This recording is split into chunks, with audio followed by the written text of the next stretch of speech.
Yes, I'm still here, Hollywood. Just ahead on today's episode. It was very, very cruel that first season. And that's kind of what made the show such a hit, was how mean Simon was. People ask me about Idol, what are your regrets? I think the honest answer that I can give you is I regret going on the audition. Randy stood up, and it looked like he was going to knock Simon out. People come to Hollywood from all over the world to chase their dreams of being a star. For many, the hope is that they'll end up on one of the biggest shows in the world. Today's guest got that dream job, co-hosting the first season of what became the massive television hit, American Idol. But he went from being an uber-famous overnight success to driving an Uber. This is Still Here Hollywood. I'm Steve Kmetko. Join me and my guest, Brian Dunkleman. Brian, you were born and raised south of Buffalo, near Buffalo? Yes, about 50 miles south of Buffalo, Ellicottville, New York, a village of one streetlight.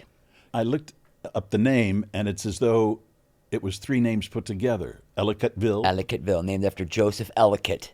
Really? It's just, it sounds magical, doesn't it? Yeah, it was does. An old fur trading post. That's how it started. There's a very popular ski resort there called Holiday Valley. A lot of people have been there. They refer to it as the Aspen of the East. The only difference is there are no mountains, and I'm the biggest celebrity that's ever been there. I see. Other than that, it's very similar. How much influence did growing up in a small town have on you? All the influence in the world. And your career? I am still, well, I don't know about the career, but I still am best friends with all the people that I went to junior high and high school with, which is pretty rare, I find. We just went to a Buffalo Bills game, the Miami Dolphins Buffalo Bills game. We've done this 3 years in a row, where we've all gotten together, and usually it's an away game, but we'll get a house and rent it, and we're in a fantasy football league together, so we're really, really still very close. I used to work with a fella who was from Buffalo. Yeah. He was our floor director when I was at E, and he lived and died for the Bills. Oh boy, it's my son was born in California, so he was kind of very excited when the Rams made the Super Bowl. And so he came over and he watched, and the Rams won, and he's screaming around, and I was really happy for him. And then the next day I was just angry.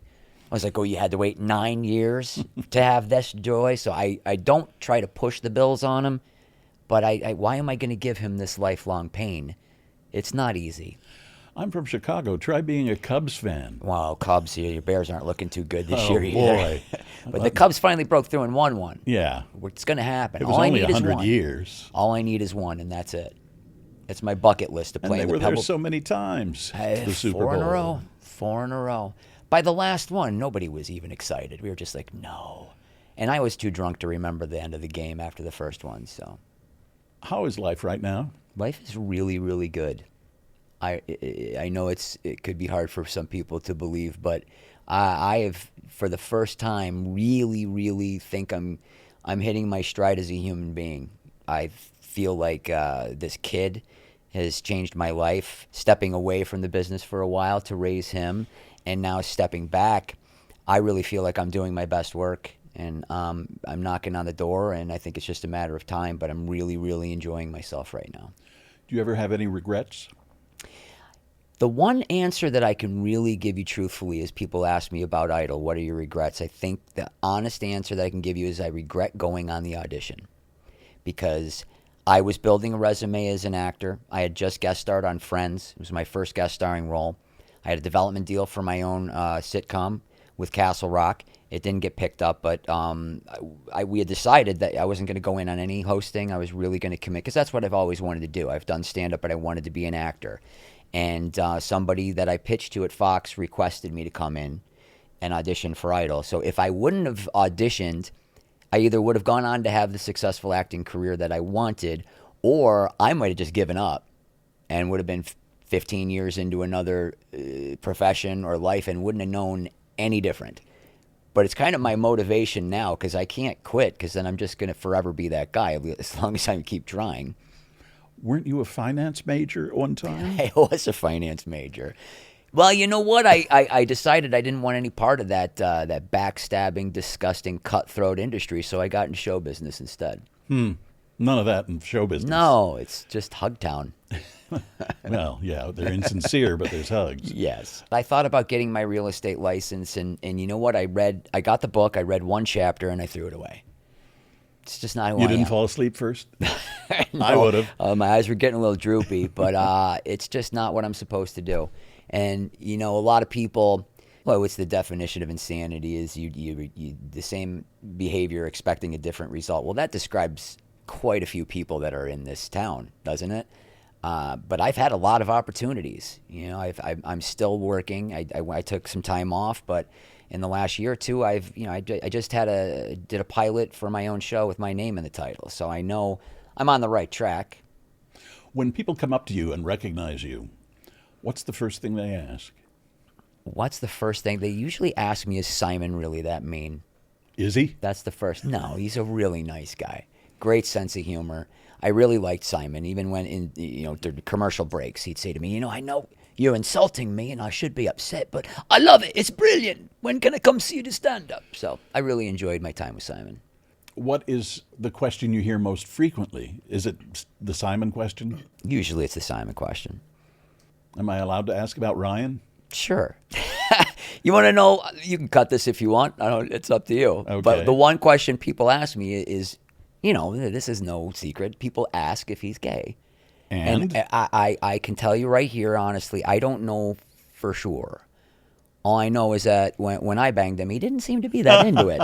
And that's one of the jokes from the act. How long did it last?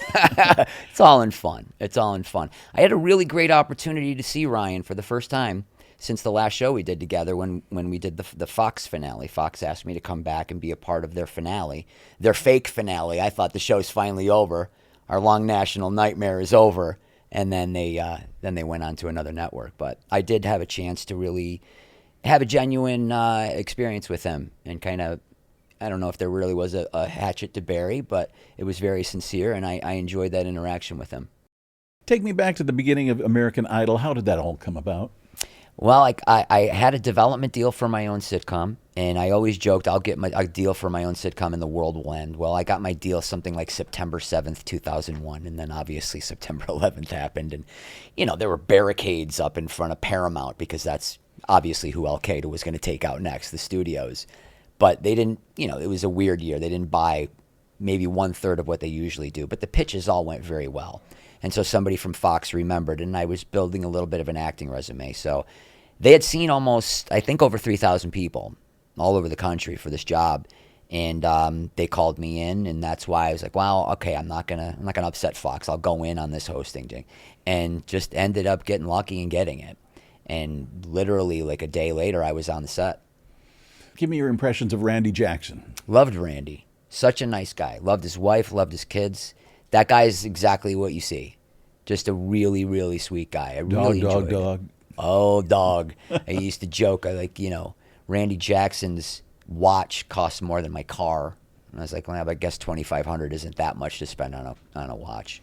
But he was a really cool guy. Paula, look, Spring Break '89. That's when her album hit.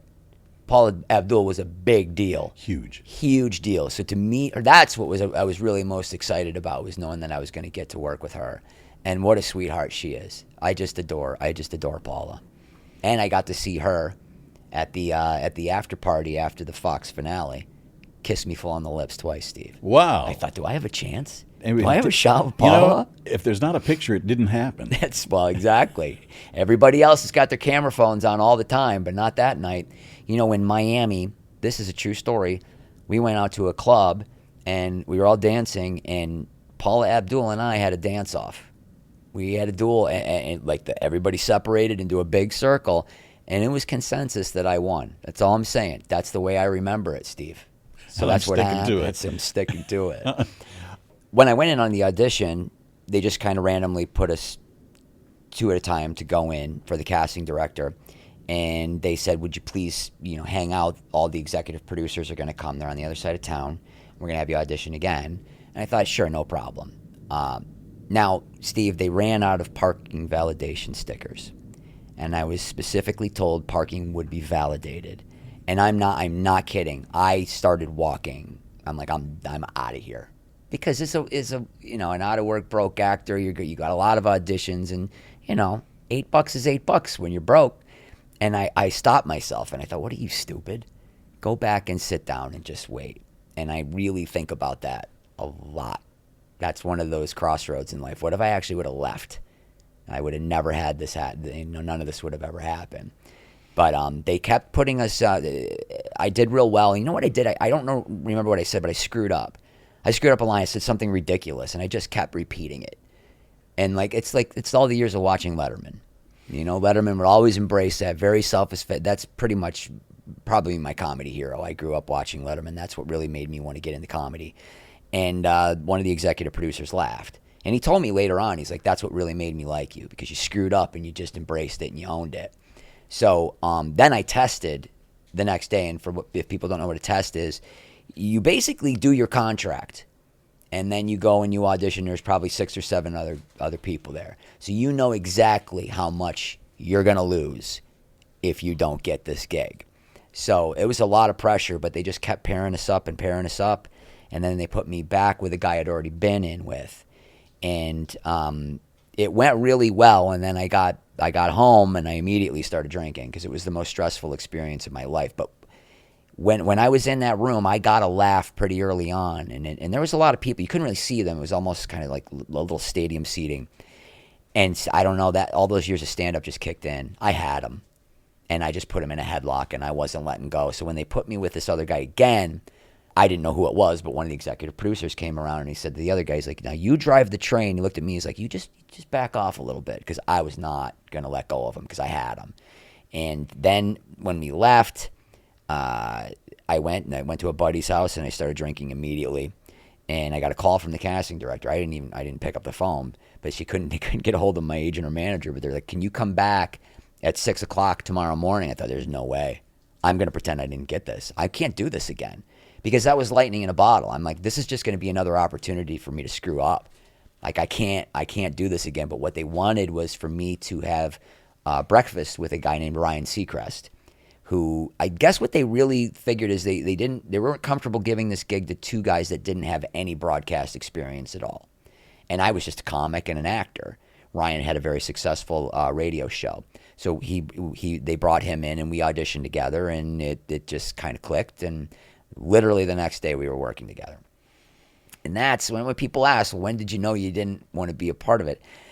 That day. Really? Yeah, that day, because I was so excited. Really, really excited. This is a really big opportunity. And when Seacrest and I walked out, some woman just leaned into me. She's like, get ready for your life to change.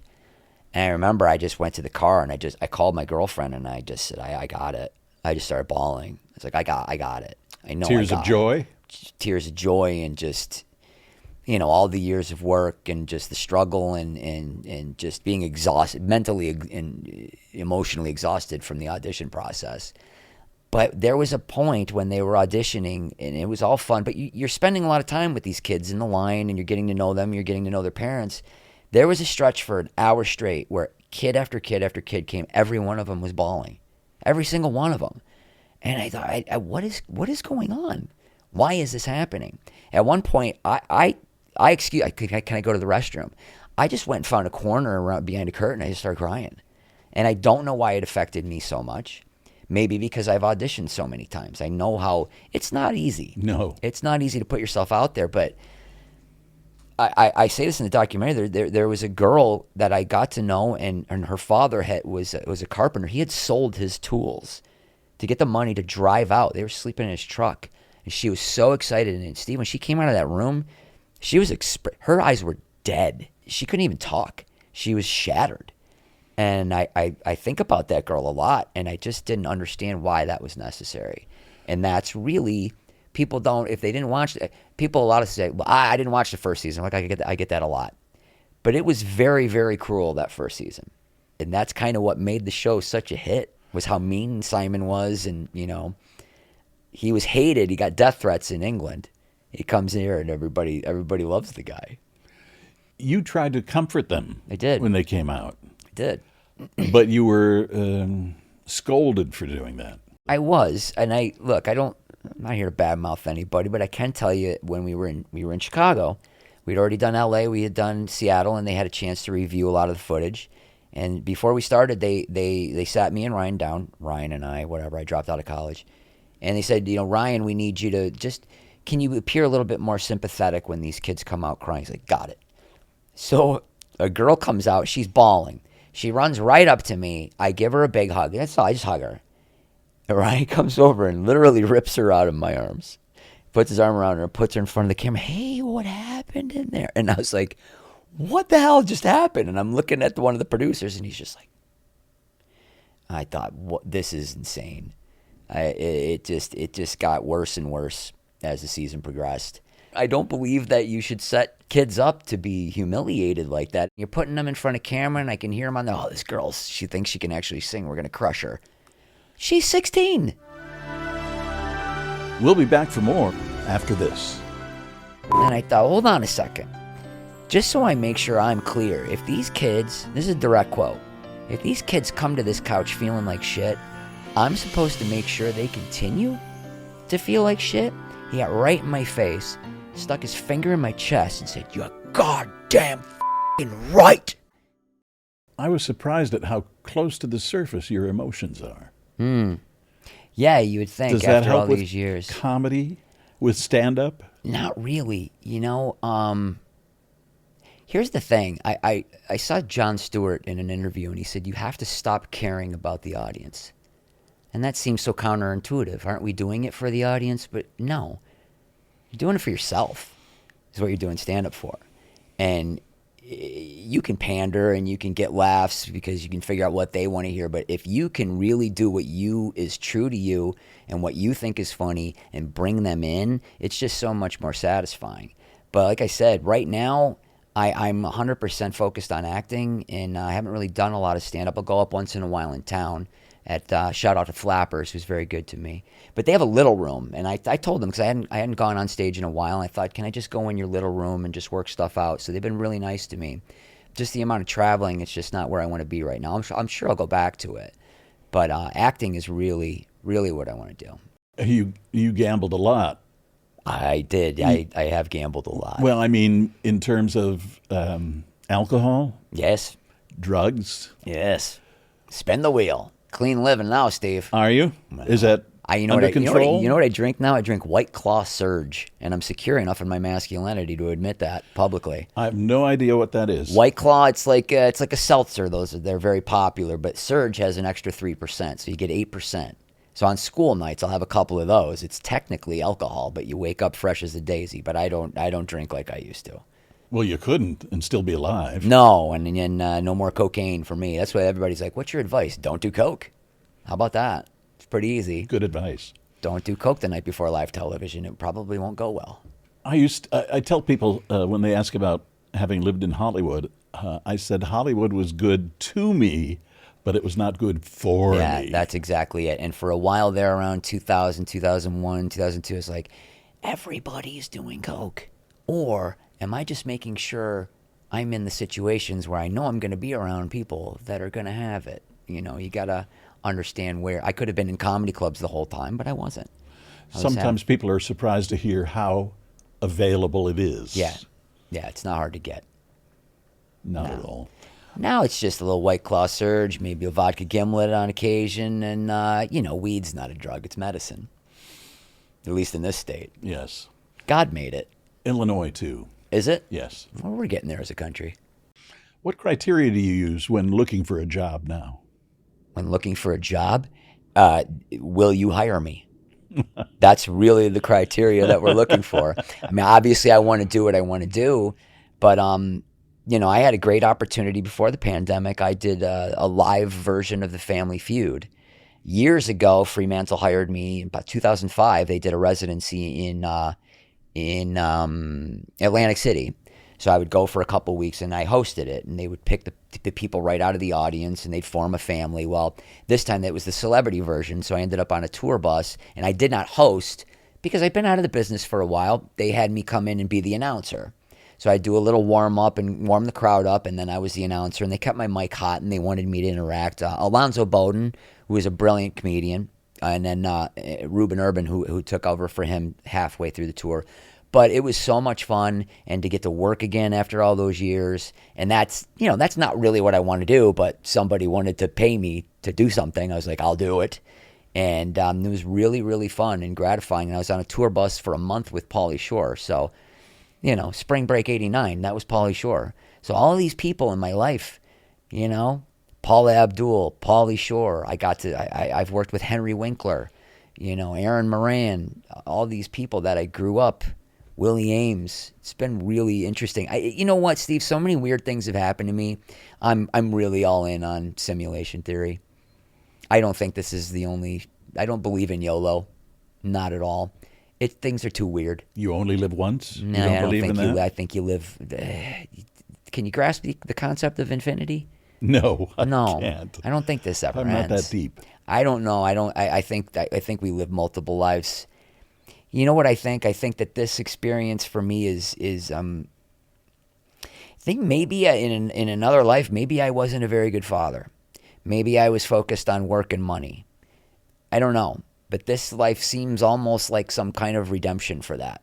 But coming to Hollywood, you can't help but be focused on money and It's never focused on the money. success. Well, what's success? What is success? I can't answer that. Look, I wanted to be like Michael Keaton. That's a guy that perfect example. He started as a stand-up, incredibly funny, brilliant comedic actor and dramatic actor as well. And by the way, the only celebrity I've ever bothered. I've never asked I never introduced myself to anybody or ever gone, but there was a burlesque club called the 40 Deuce. And he was sitting at the table right next to me. Steve, what am I going to do? Not say hi to Batman?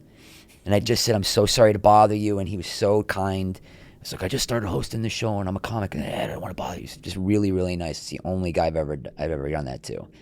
But that's all I really wanted to do. And I saw a quote from him pretty recently where he said, spend as much time you can with your kids. You will not regret it. And he stepped away for a long time. Yeah, he did. And he said, did I lose roles? Yeah. But he said, I don't regret it at all. And it's not like I modeled my life after his, but it's just the way it happened. But he's right. There's no way. And you know what? It was a pretty nasty split, and it took a long time, but I just chose to forgive and let things go. And we have gone on trips together as a family, completely platonic with his mother. We went to Hawaii a couple of years ago. We've gone to Disneyland a couple times. I thought, whatever semblance I can give this kid of a family, I'm going to do that. Because I'm an enormous man, Steve. That's what it comes down to. Brag, brag, brag. But it really wasn't. I wanted to make people feel the way the people that made me feel something, whether it was, I say the first adult movie, but that doesn't sound right. The first non-kids movie I ever went to, my sister took me to see Splash. And that's when I first saw Tom Hanks. And I just was like, this guy is great. This is the kind of thing I want to do. And when he made me laugh, I wanted to make people laugh. And then when I saw him make people cry, I wanted to be able to elicit that response in others. So it really wasn't about, everybody thinks that you come out here and you get into this business because you want to be rich and famous. That's just not the case. That's why nobody believed me. People still think I got fired. I didn't. I wish I would have. It would have made it a lot easier. You almost got fired had you stuck around a little bit. Oh, I'm sure I would have. You said that was already in the works. Well, after the Fox finale, I saw somebody from one of the higher ups at Fox at the time, and he said, "Oh, we were really upset when that decision came down." I said, "Whose decision was it?" He's like, "Because I didn't get fired." He's like, "I know you didn't. We just thought it would be better to go with one than two, and you weren't the one, and you quit before we could tell you." So I'm taking him at his word for that. But I didn't know. I thought I made the biggest mistake in the history of entertainment. So that was a big moment for me when he told me that. It was like £1 million off of my back. So, but it doesn't matter. Didn't make a difference. I still didn't work. And you drove for Uber for a while. Sure. I did a little bit during the strike because I'm committed to acting. I'm not going to be gone. I'm not missing my kids' soccer games. Although I should have missed one a couple weeks. The head coach was out, I'm the assistant, and our kids were just getting beaten up. One kid, nose didn't stop bleeding. We were down 3 men at one time. The other team's just spraying. Anyway, I had a couple words for the ref, and I just found out that I got a 2 out of 5 for sportsmanship. I made an impression, Steve. It's the lowest score anybody's gotten all season. 2 out of 5. Look, I'm defending my kids. Yeah. So when we got back from the nationwide search, that's when we started doing studio shows. And we would do one performance show that was taped, and then the next night we would have a live show. Well, the first one, I saw Simon and Randy. They were drinking some coffee. And there was this really great kid, Jim Ferraro. So I'm still in touch with him. We still communicate all the time. He just had a single drop, by the way. Check it out. Jim Ferraro's new single is wonderful. Great kid. And I hear them. They're like, yeah, we're going to nail Jim. What do you mean you're going to nail Jim? He's the sweetest kid in the world. What are you talking about? That's all I really heard. So they start. Jim is the first singer. Paula says, oh, you're wonderful. That was great. And Randy's like, dog, you did your thing. Dog, dog, dog. And then Simon said, let's cut the crap. That wasn't nearly good enough.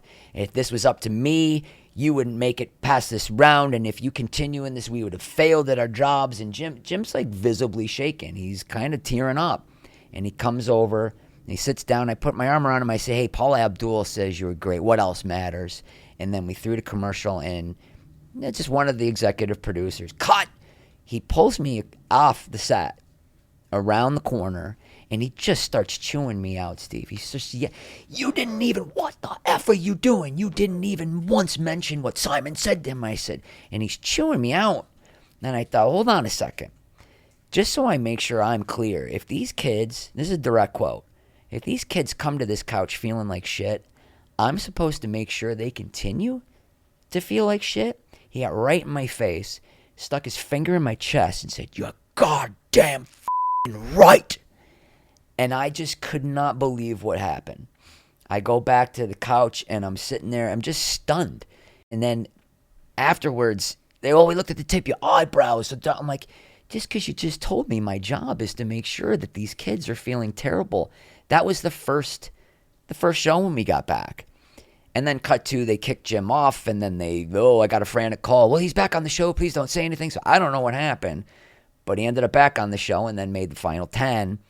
So that was really a pretty intense experience for me. This is when I don't like what's going on here at all. And during this time, when the kids are looking at you, what's going on? I have no idea.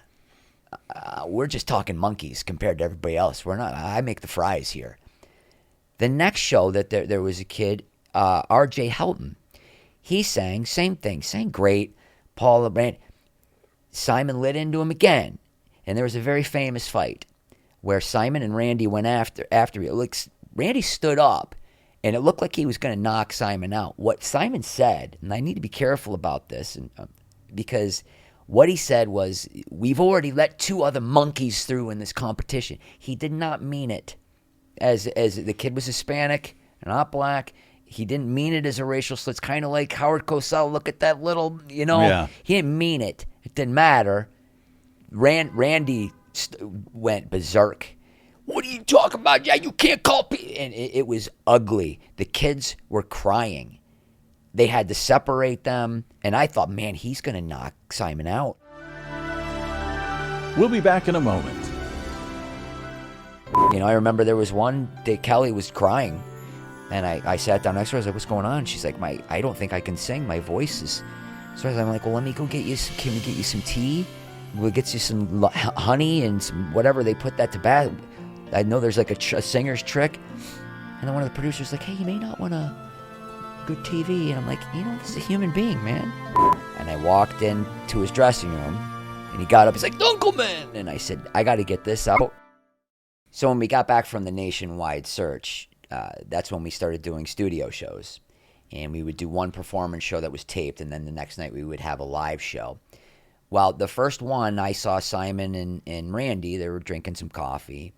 And there was this really great kid, Jim Ferraro. So I'm still in touch with him. We still communicate all the time. He just had a single drop, by the way. Check it out. Jim Ferraro's new single is wonderful. Great kid. And I hear them. They're like, yeah, we're going to nail Jim. What do you mean you're going to nail Jim? He's the sweetest kid in the world. What are you talking about? That's all I really heard. So they start. Jim is the first singer. Paula says, oh, you're wonderful. That was great. And Randy's like, dog, you did your thing. Dog, dog, dog. And then Simon said, let's cut the crap. That wasn't nearly good enough. If this was up to me, you wouldn't make it past this round. And if you continue in this, we would have failed at our jobs. And Jim's like visibly shaken. He's kind of tearing up. And he comes over and he sits down. I put my arm around him. I say, hey, Paula Abdul says you were great. What else matters? And then we threw the commercial, and it's just one of the executive producers. Cut! He pulls me off the set around the corner, and he just starts chewing me out, Steve. He's just, yeah, you didn't even, what the F are you doing? You didn't even once mention what Simon said to him, I said. And he's chewing me out. And I thought, hold on a second. Just so I make sure I'm clear, if these kids, this is a direct quote, if these kids come to this couch feeling like shit, I'm supposed to make sure they continue to feel like shit? He got right in my face, stuck his finger in my chest, and said, "You're goddamn fucking right." And I just could not believe what happened. I go back to the couch, and I'm sitting there. I'm just stunned. Afterwards, we looked at the tip of your eyebrows. I'm like, just because you just told me my job is to make sure that these kids are feeling terrible. That was the first show when we got back. And then cut to, they kicked Jim off, and then I got a frantic call. Well, he's back on the show. Please don't say anything. So I don't know what happened. But he ended up back on the show and then made the final 10. That was really a pretty intense experience for me. This is when I don't like what's going on here at all. And during this time, when the kids are looking at you, what's going on? I have no idea. We're just talking monkeys compared to everybody else. I make the fries here. The next show that there was a kid, R.J. Helton. He sang, same thing, sang great. Paula Brand. Simon lit into him again. And there was a very famous fight where Simon and Randy went after me. Randy stood up, and it looked like he was going to knock Simon out. What Simon said, and I need to be careful about this, because what he said was, we've already let 2 other monkeys through in this competition. He did not mean it as the kid was Hispanic, not black. He didn't mean it as a racial slur. It's kind of like Howard Cosell. Look at that little, Yeah. He didn't mean it. It didn't matter. Randy went berserk. What are you talking about? Yeah, you can't call people. And it was ugly. The kids were crying. They had to separate them. And I thought, man, he's going to knock Simon out. They cleared the whole set, and this was a taped show, but there was still a lot of people, all the kids, everybody, and they took a break. And then they came back, and then one of the producers was like, okay, we're going to shoot that over, but he's going to say loser. He's going to call him a loser. So they made the kid stand there again, and what they did is they took actual footage from Randy freaking out, and then they intercut it with him saying loser. So then people are like, why is he losing it over somebody saying loser? Because that's not what happened. And then the next girl that sang, Kristen Holt, it's a sweetheart, Dallas Cowboy cheerleader. She ran towards the judges and slid under the table. That was her big moment. She sang next. She came over. If this was a beauty competition, you'd be moving forward. But unfortunately, it's a singing competition. That was just not good enough. And she's kind of tearing up. And she's like, well, at least you didn't call me a monkey. Cut. Kids start crying. And they separate them. They go to their dressing rooms again. It's like, that's when all the kids are looking at you. Why are you doing this to us? And I'm like, because you're the face of the show. I got nothing to do with this. And that's when I really just started to hate myself for being a part of it. It was the first couple of weeks. And it just, I just knew it's not what I wanted to do.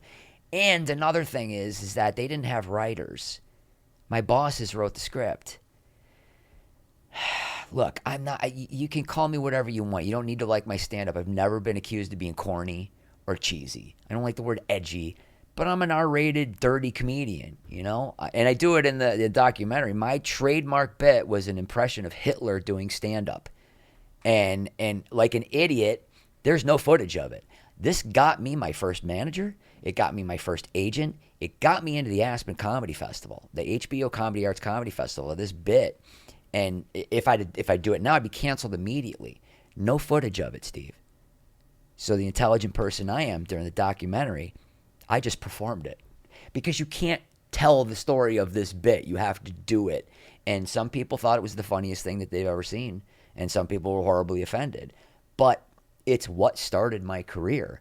And then to be just kind of labeled as cheesy and corny, it's not at all why I got into this business. So that was very difficult for me to deal with. I hired 3 of my comedian friends to write for me. And I would get the scripts. I would fax them the scripts. And they would punch them up. And I paid them. I paid them out of my own pocket. And I didn't tell anybody. I would pitch them right before the live show. Oh, yeah, that's funny. I'm like, yeah, I know. because my friend Doug Benson wrote it. That's why. So I cared. I cared how I was perceived, but it's not who I was. And I didn't want to be. Here's the thing. I got into this business to be a performer, not to introduce other performers. So that's really the main reason that I didn't want to be seen as a cheesy guy. Nothing wrong with it. Ryan Seacrest, all I've ever wanted, be a cheesy guy on television. Mission accomplished. We talked about it. And he wanted to parlay it in his many hosting gigs for radio, TV, and build an empire. And man, he did it like that. He did it real quick. And I thought I want to do a season or two and then have a career as an actor. So, he did exactly what he wanted to do. And it's nothing against anybody who wanted to. That's just not why I got into this business. So those two things very early on were the main things that really. Now this isn't right. Would you say that's the thing that disillusioned you most about the most were those two instances when you're putting those kids through that. I don't know. It's mentally and emotionally abusive. Period. And I'm glad that the show has changed over the years. I don't watch it, but I was going to ask you that. Do you ever watch it? No, I watched the Fox finale when I sat there after I helped him. I opened the show with Seacrest. What's funny is we did a rehearsal. I'm going to talk about that for a second because I hadn't seen him since the last show we did together. It's been a long time. And the thing is that what I didn't enjoy the most about doing stand-up on the road is I had to do a lot of morning radio and a lot of morning TV. And I had to do more TV than most people because all the Fox stations wanted me on, where they wouldn't normally have a comic on, but they all wanted. So it's just the same thing over and over and over again. And to the point where I was just like, I'm just going to 8 Mile myself, like, Eminem's movie, where you can't attack me, I'm going to attack myself. So I went in and made fun of myself. It just wears on you. And people are like, well, do you just hate Ryan? I'm like, well, no, but since everybody brings it up to me on a daily basis, it was almost more painful than my father's death because people didn't bring up my father's death every day of my life. There's a stretch there I couldn't watch television or listen to the radio or go online without seeing something about America. I was just everywhere. It's not a good time. I had a little experience with Ryan myself. Oh, how was it? Oh, let's talk about it. They, when I was at E, and they dismissed me, they brought Ryan in to. Isn't that interesting how that happened? They brought Ryan in. We should have Rick Dees. We should have Casey Kasem, God rest his soul. Interesting, isn't it? Yeah. Yes, as a matter of fact, they talked to me about coming back. I had a nice meeting with the new general manager at the Four Seasons in Beverly Hills. Very nice setting. And he told me how much his wife enjoyed me. and I was fully expecting to get a call saying, because a lot of the people who were at E were still working there, and they called me at home and said, I think they're going to bring you back. So your hopes start getting up. I love that job. I mean, I used to tell people it was the best job I could have, and it was for a while. But you never know in this business. It's my experience, and I'm supposed to be talking to you, so. Somebody else wanted your gig? Yeah, and you never know when it's going to change or when something you say is going to slip. Sure. What's funny is that a couple years, maybe 2 years after, Live with Regis and Kelly called. And they asked me to be a part of the show for a full week because Kelly was going on maternity leave and they wanted to do a little spoof search for America's next co-host. So we did a little tour. Rolanda Watts loved her, and Gelman and I were the judges. And we went to 4 cities and just people auditioned to be co-host. And I was there for a full week. God, I loved Regis Philbin. I'm sure you met Regis. Yes. He's the greatest guy in the world. Loved him. And I was up in the office, and I see a couple poster boards with names and cards on them. I see Seacrest's name. I was like, oh, is Seacrest going to be a guest on the show? He's like, no, that's a list of people that are being pitched. His agents called every day this week trying to get him on the show because I was on the show. And then he went on to host the show, didn't he? This is who we're talking about. He goes after what he wants, doesn't he? And that's why people go, give Wheel of Fortune to Dunkleman. I couldn't care less about Wheel of Fortune. I don't want to host a game show. I don't. That's funny. I'm an artist, Steve. Yes, I can tell. Well, the funny thing was, when I was working for CBS, they got me on Ryan's radio show to promote a series that I was doing. And it was a very pleasant experience, but I'll be honest here. I had an ego, and I thought, this kid is doing radio, and I'm on the CBS O&O in Los Angeles, for crying out loud. And I developed very quickly a little resentment towards him. Yeah. And I get it. It's just funny the way the business works out here. You know, I had worked at small television stations throughout the country, and I got here very quickly from the time I got into television news until in 5 years I got to where I wanted to be. I wanted to be at a network-owned station in a top 10 market. Sure. Los Angeles was number 2. It was owned by CBS. Wow, this is great. But then you get out here, and it's not a normal existence. No, it's not. And that's one of the reasons I say it was good to me, but not good for me. Sure. There was a period of time, there was a producer I worked with at CBS who pulled me aside one day, and he said, you know, people are going to come up to you and start offering you cocaine and things of that nature. I just want you to be prepared. Thanks very much. Yeah. And sure enough, before long, it's funny. And if you're young and inexperienced, you can't help but think you're doing the right thing. Sure. Oh, everybody's doing this. Partying, man. Oof. Nicholson did that. Hey, yes. Just like him. Yes. William Hurt did that. Right. I ran into William Hurt once on a street in New York City, and he was so stoned. But that's neither here nor there. We taped on a Tuesday night and a Wednesday afternoon, 5 o'clock. On a Monday night, I was out, and one of my friends was like, hey, we should get some Coke. And I said, well, I've just had 3 martinis. That's a great idea. Well, I gave her the money. She went and got it, blew the lines. I don't think I fell asleep until about 6:30 in the morning. Had to go to work at 10, blocking, rehearsal. Tried to get a nap in my dressing room, not really. And so I did that show in that condition. I wasn't high, but it was just all, pretty cracked out from the night before. I pulled it off fine. Well, that night, I went over to a different buddy's house, and he had some cocaine. So, Steve, like any normal person, I did the same damn thing 2 nights in a row. 7 a.m., finally fell asleep, couple hours of sleep, went in. And that was the show, and it's interesting. It's almost like Seacrest smelled blood in the water. Because that show, he decided not to read what was on the teleprompter 4 times. Which, when you're doing live television, that's my line is next. Here's the setup for my joke or my information. And he would just go off script and turn to me, and to make it look like I was screwing up. And I covered as well as I could. But you can go back and watch this episode, the 4th one. And he just looks at me and he's like, say something, Dunk. I said, what do you want me to say, Ryan? How about we'll be right back with more American Idol? We'll be right back with more American Idol. And then they cut, and I said, you going to say one effing thing that's on the teleprompter tonight?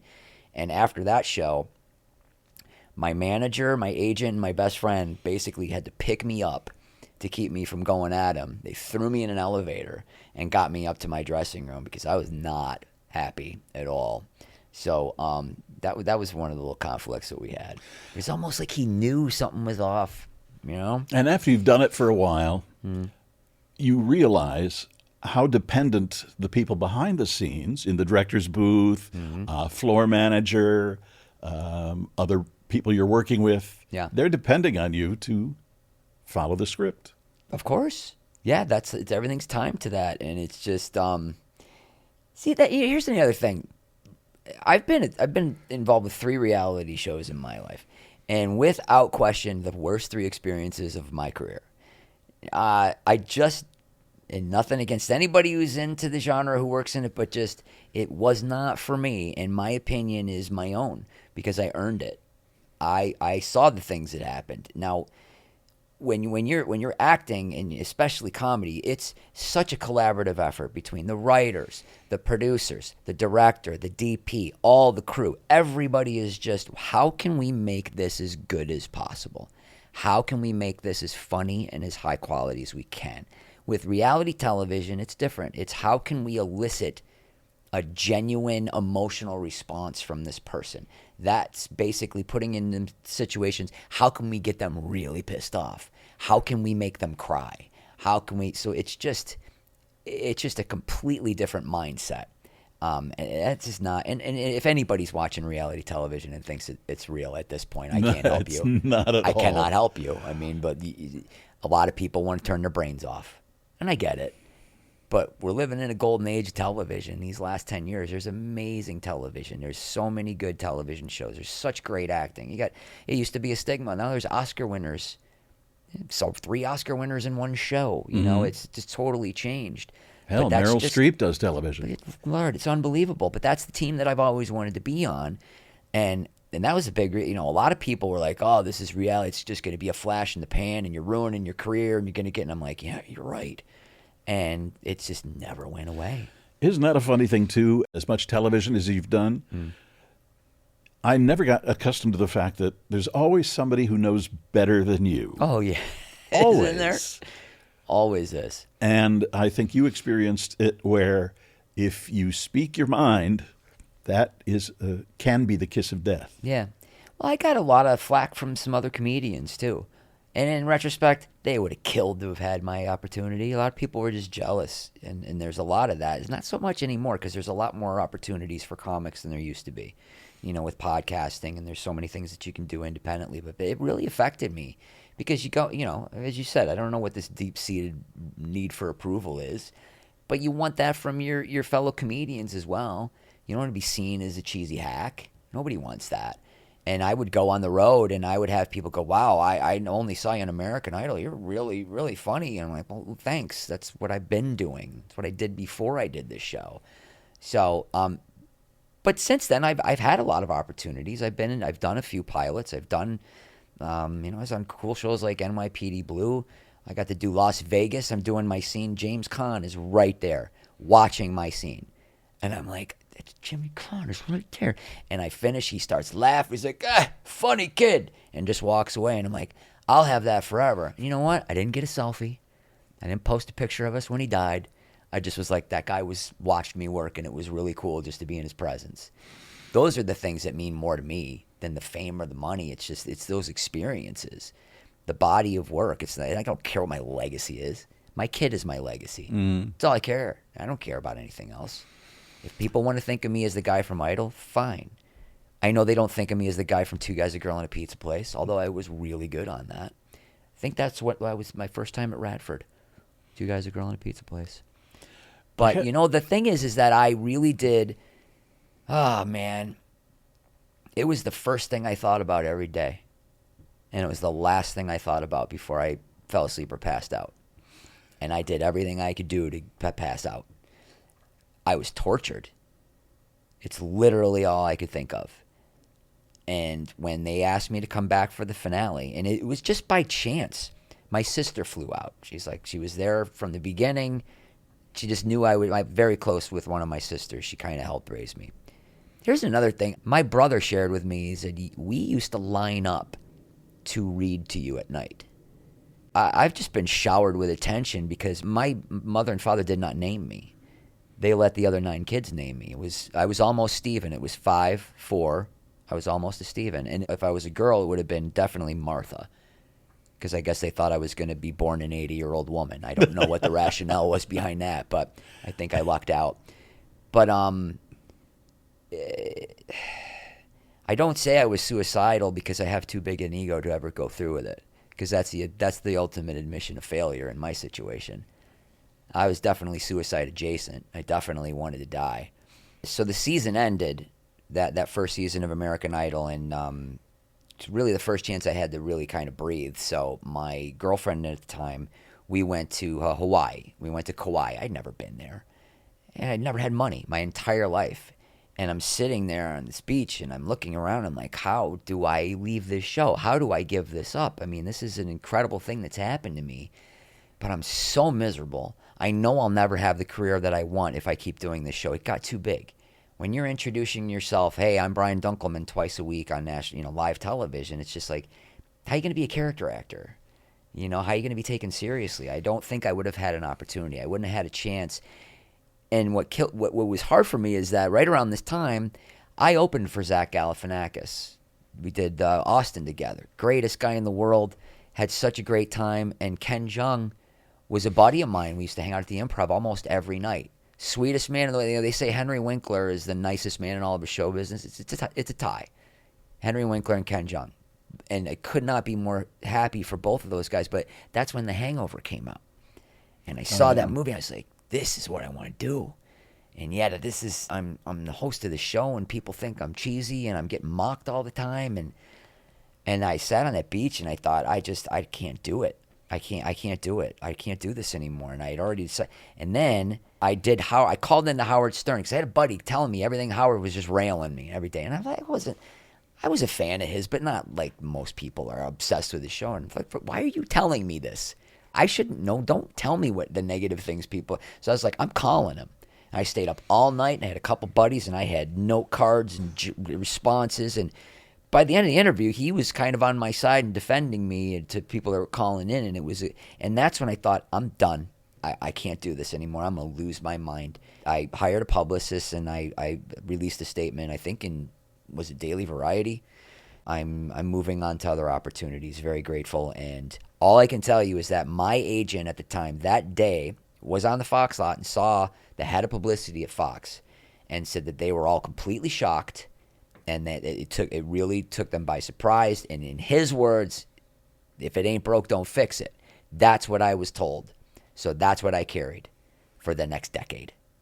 It's just like, I just made it, because then I couldn't get arrested. I did a couple pilots, but then it was just, there's nothing except just depression.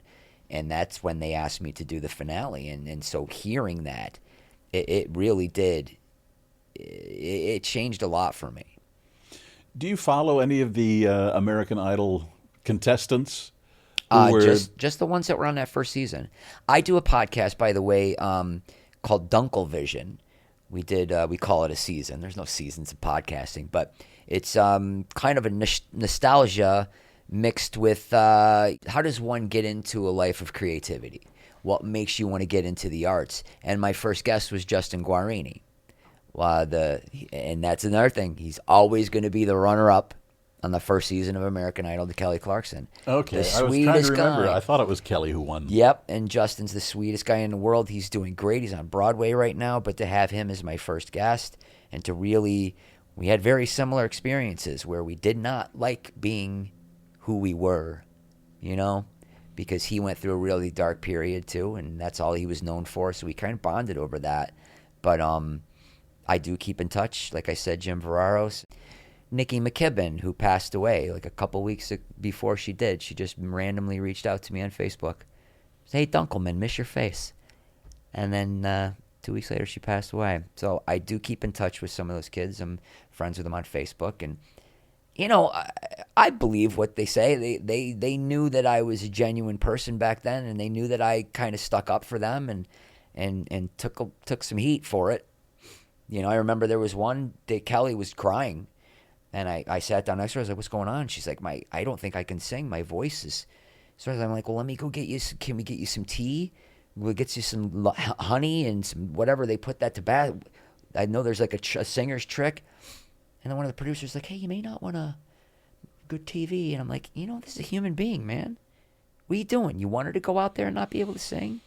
It's just gross. She's done okay for herself. She's done okay. Now she's hosting the ESPYs. They're like, what are you doing? Taking my jobs. I don't want to host anyway, but you know what I'm saying. So over the years after I left the show, I didn't go well for a few. Nobody would hire me, and I of course ended things with my agent, my manager, and then I could not get another manager, Steve. And I had one that had heavily pursued me before Idol, and I'm thinking, well, he can finally work with me now. He's like, yeah. He's like, nobody believes you. He's like, you've got the stink on you. He said, my advice, leave town. Go for a while and then come back. I was like, what are you, nuts? I just finally got on real television, and he was right. I couldn't get another manager. I ran out of money. I ended up working for a buddy of mine that my girlfriend, who became my wife, had worked as his personal assistant. He just threw me a bone. He's like, I'll pay you $400 a week. You just do stuff around the house and do my stuff in the office, and you can go audition when you want. It was really, really nice of him. But that's where I was, as the show was just, 30 million viewers. And I started working gradually. I finally got back out on the road, did a little bit of stand-up. A voiceover comes through, a couple little pilots surviving, and then, that's what I did for a long years. Just kind of, I wasn't gone. I didn't go anywhere, but I wasn't visible. And you know what? I didn't hire a publicist to get me in Us Weekly. They're just like us. I don't want to be that. I'm not clinging onto this. I wanted to have people forget about it. Forget about me. Then I can actually get my opportunity to show my talent and make it as an actor. But they would not forget about me, Steve. Every year would go by, somebody would talk about me publicly, somebody would want to, and I didn't do a lot of interviews, but I was like, this is just weird. I still think it's the name, Dunkleman. It's not very forgettable. No, everybody knows who you're talking about when you say Brian Dunkleman. Dunkleman, what are you doing? You're too busy for this kid. And, but I was making it, I wasn't lighting the world on fire. And then it was either 15 or 16, the Fox finale. It was announced American Idol is ending, and so I tweeted out, I knew that show would never last without me. And I got a lot of play out of that. And they called my agent, and they asked me to come and open the show with Ryan. And my agent and my manager did not want me to do it. And I thought, I think I have to. And then they were going to try and get me some real money to do it, because they're reps. That's what they want. They want their commission. And then they came back and said, no, everybody's getting $350. All the ex-contestants, you're getting $350. And I just started laughing. I said, tell them yes. I said, I have to. I don't know why. I just knew I had to do it. I said, I can't carry this around anymore. And I'm really glad that I did, because I saw Ryan, and I didn't want to see him on the set. I was like, I made a point. I need to see him alone. I don't want to be fake in front of all these people. I don't know how this is going to go. And I walked into his dressing room, and he got up. He's like, Dunkleman! And I said, I got to get this out. I said, I just want you to know I'm really sorry for all the times that we didn't get along back then. And I said, I really do wish you nothing but the best for you and your family. And I'm just really happy for you with all your success. And he was really kind of taken aback. And then I was kind of like, is there something you'd like to say? But that's not what it was about. It was about me dropping the bag of crap and not carrying it anymore. And then he was like, I see you're married and you have a son. He's like, you have everything I don't. And he meant it. It was like a genuine moment. And then we did rehearsal. And then during rehearsal, we did a hug. And then we're walking away. And he's like, when we do the live, we do the hug. I'm like, you're damn right we're doing the hug. I call my friend. And he's like, what would be really funny? When you're live, under no circumstance do you let go. Do not let go of him. Just keep hugging him. Take him to the ground. I thought that would have been amazing. That would have gotten clicks. But, yeah, that's when I found out that I didn't have a choice. They were going to can me anyway. So after the show was over, I was walking through the hallway with my sister, and just randomly, Mike Darnell, who was the head of the unscripted department of Fox, was in. He just happened to see me. Brian, come on in. We got food. We got drinks. I'm like, drinks right now. I need a drink. And we started talking, and that's when he told me, he's like, we were really bummed out. And I was like, but why were you bummed out? He said, when the decision came down. I said, whose decision was it, Steve? I said, Mike, because I didn't get fired. He's like, I know you didn't. He's like, you quit and announced you were leaving before we got a chance to tell you. I don't know why they decided to let me twist for 3 weeks, because they did. They rehired Simon and they rehired Ryan, and they just let me and Paul and Randy twist for 2-3 weeks, and they let them twist for another couple months. And I think it might have just been a negotiating ploy. But he told me that they really struggled with it, but they decided that it would be best if there was just one, and it wasn't you. And that's when I felt the weight of the world come off of my shoulders, because I thought I had done this to myself. And then I called my same friend about the hug, and I told him what happened. I said they were going to fire him. And he's like, see, you're not an idiot. You're just a failure. And I said, I can live with that. I'm fine with that. So that's the first step in everything kind of healing for me.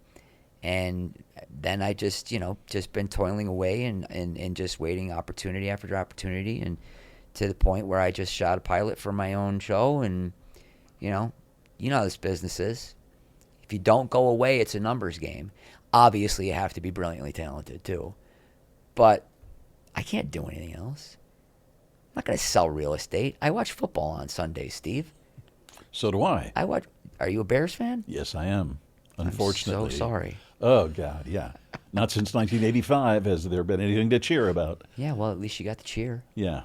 We'll get there, True, Steve. sorry. We'll get there, Steve. The Bills will do it. One of these days. One last question. Yes, sir. What's your favorite app?